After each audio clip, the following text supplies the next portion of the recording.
Hello and welcome to Culture here on I-24 News. I'm Udlid Grober. Thank you for joining me. Today on our show, we talk to the director of the new independent Israeli film, 10% My Child. Israeli musicians who promote right-wing ideologies through their music. And a traditional Zimbabwean instrument making a comeback.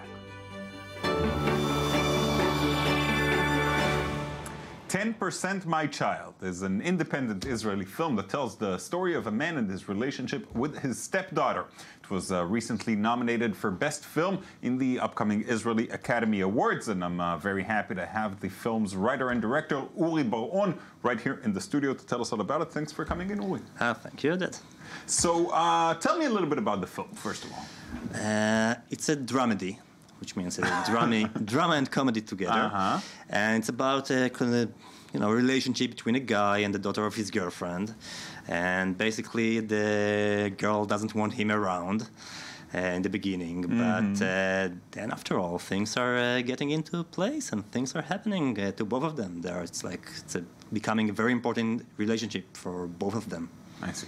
And this is a story that you know pretty well, because you lived it, we should say, well, right? It's not like a personal story. It's not a documentary, if you know. But I live with a girlfriend who has a daughter from previous marriage. So I know quite well about all these issues. And why was it so important for you to make a film out of it? I think that usually when you speak about step-parenting, step-parents are evil. They're not the good guys. Yeah, Disney and fairy tales made sure of that. Wherever, it's Cinderella, wherever really. And even recently, like in Boyhood, all the step-parents are bad. And I thought, well, in real life, it's not like this. In real life, so many people are getting divorced. Good relationships. And so many people are becoming in new relations. They cannot be all bad. That's true. So I said, okay, and I can make a film about this kind of relationship and focus only on this relationship, because I thought it's important to show it is complex and it is, but it can be interesting. It can be passionate. It can be kind of loving. It can and it is all these things, especially in this case. Now, this, as we said, it's an independent film, which means. When you make an independent film, what it really means is that you don't have a lot of money, right? It means that you don't have a lot of money. It means that it takes much longer. I started writing this film in 2006. Wow. And now it's 2015 and we're on screen. And you filmed 2011? 2011 we started filming, and our main problem was with this girl, beautiful girl, but she was 7 years old when we started the shooting, and around 8 or something when we finished shooting. And she kept growing up. She kept growing up. So we had lots of problems with this thing, because we were in real rush to make it happen. And then before she's getting too old to be filmed for this role. And we're very happy that we made it. And it took some years to edit it because we didn't have budget. But now it's on screen and lots of people are watching it. And reacting to it, we should say, Yeah. But I'm curious, when you sat down to write it, did you take into consideration the inherent constraints of independent cinema, which means that you can't do some sci-fi drama in space? I don't know. Well, I don't think like this. When I write, I just write what is most honest for me, and for me, what's the best scenes. And the basic situation is not something it's not Star Wars, So the basic situation is very realistic. I made lots of documentaries, and for me to write is something from life in a way. So I didn't think, well, I'm going to make it a very low budget film, and that's why I wrote it like this. Although that also finds its way into the film. I mean, the main character, part of his problem is that he can't find funding for his film. That I guess you've taken that from life as well. Yeah, of course. It's something that I know personally very good, and it's easy to put it inside my films. And it was important not only because is having troubles to make his films, but also because of his way of thinking. He thinks like a filmmaker, and he looks at life as if it's cinema, and that's why he can connect to this kind of girl. Yeah, which raises the question: what's going to happen with your next film if you started to think about it? Are you going to go the independent route again, or are you going to capitalize on this film's success and try a different approach? No way. My next film is going to be a very big budget film. I'm actually writing. I already have quite good draft, and I'm in Torino Film Lab, which is a very important thing with the script, and it's speaking about it's something in the 50s in Tel Aviv, speaking about Marek Chłasko, who is a Polish writer who came to Tel Aviv in the late 50s. He was exiled from Poland and found himself in crazy Tel Aviv in the 50s. Of all places, yeah. Sounds very interesting. We'll look forward to that. Hopefully not in 10 years. No, maybe that should be much faster, much faster. Next week on the cinema next to your home. Before we're done, the Ophir Awards, congratulations, first of all. How does it feel? I mean, it's kind of like, as an independent film, you're added to the rest of the list as kind of, a wild card of sorts. How do you feel? First of all, I'm very happy that we got to be the best indie film of the year. So that's the main thing. And then the bonus is to be one of the 6 nominated for the best film. And well, I'm very happy about it. I'm very happy it got its accreditation, and people like it. So for me, it's the best. You could end up, going to the Oscars. Yeah, that's why I have this. You have the jacket. Yeah, I'm already ready. I don't think they'll let you in with this, but who knows? The film is touring the world, we should say, right? It's appearing in many festivals. Yeah, it opened in Santa Barbara Film Festival, which is quite important in the States. And actually, last week it was Indianapolis. We just got positive answers from quite a few. But actually, all of them are in the States. I see. And none of them still, and we didn't have a premiere in Europe yet, and we're still looking for it. So if you have a festival, so if you happen to give me a call.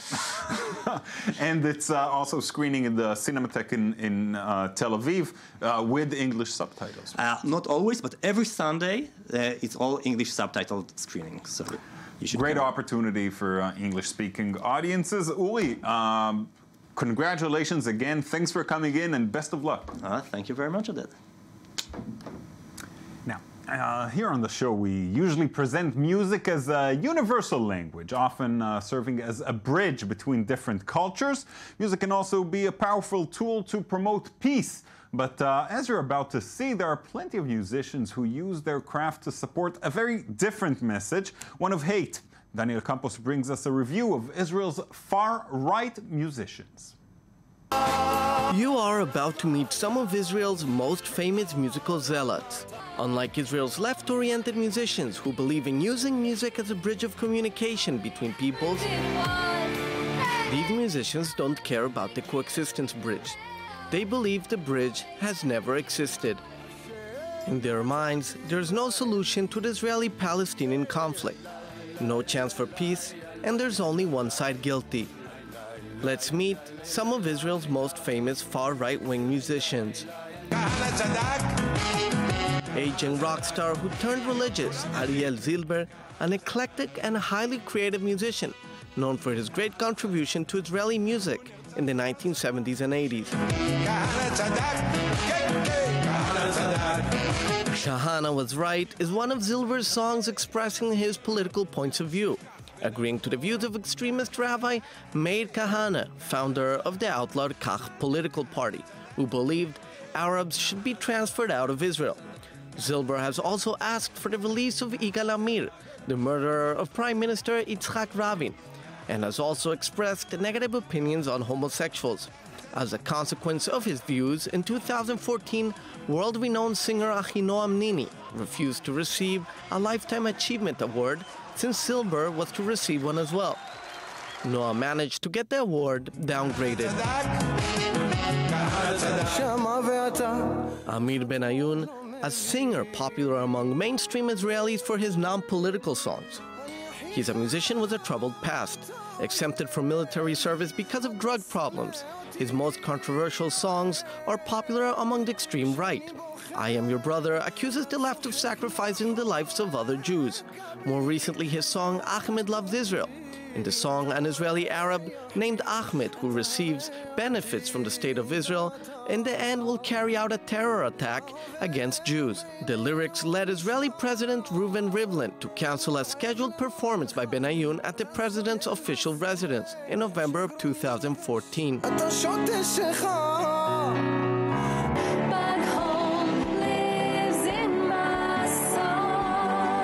Good Gaza Girl Gone Bad YouTube star Orit Arfa, her experience covering the withdrawal from Gaza in 2005 had a profound impact on her views of Israel and Zionism. It was then that she began to develop her novel, The Settler. They came in with the wrecking ball. More recently, she began releasing YouTube covers of famous songs, such as Miley Cyrus's Wrecking Ball, in the context of the Gaza disengagement. And her song Home evokes memories from Gush Katif. And bulls burned and now dead bodies on the ground. Wake up, G. Wake up! Wake up! Time to find it! A religious hippie born in Brooklyn, an Orthodox Jew, and a grandson of famous Rabbi Yaakov Kamenetsky. Dov Shurin, known for his far-right political views, conveyed through his music. Among his most politically charged songs, We Will Not Be Uprooted and Samson's Revenge. Songs calling for revenge against the Palestinians and also for resistance to Israel's 2005 withdrawal from the Gaza Strip.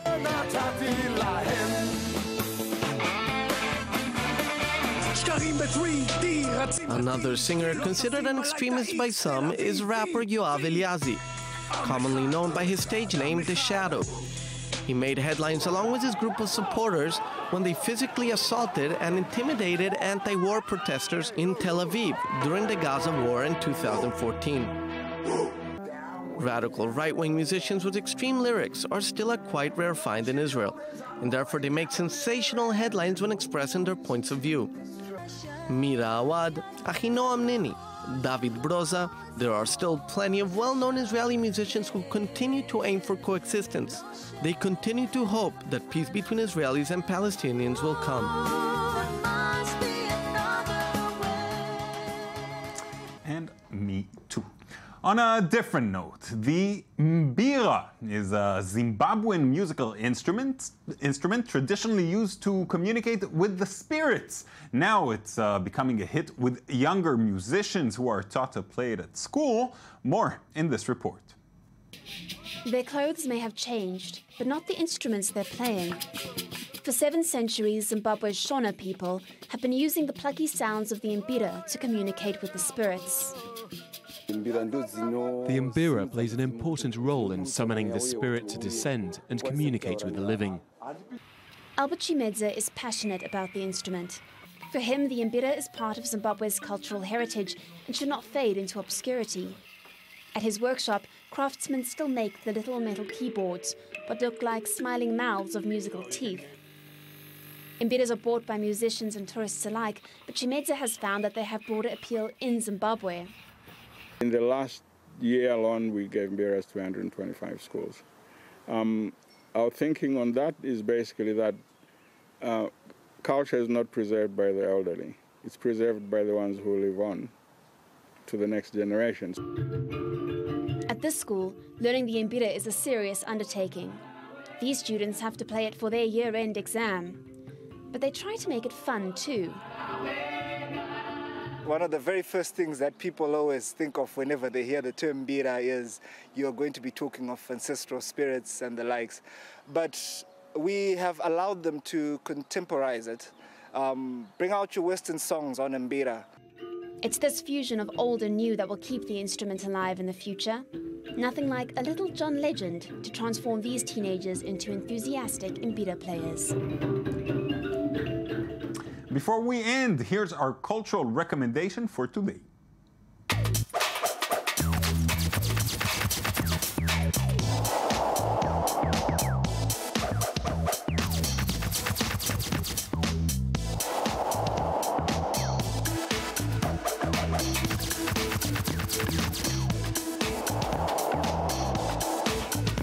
Metropolitan Museum of Art in New York, an institution of world art since 1872, a place where visitors can admire on New York's Fifth Avenue the jewels of the Renaissance, along with some of the best American art. This year, the Met decided to launch a series of online exhibitions. What is contemporary art and who are the artists? This is a question that the Artists Project seeks to answer. During the year 2015, 100 artists expressed themselves and explained their inspirations from the Metropolitan. Among them, David Sale, the American painter representative of the trans avant-garde style who comments on the work of his predecessor, Marsden Hartley. Artists talking to artists thanks to the Metropolitan, an exhibition for everyone.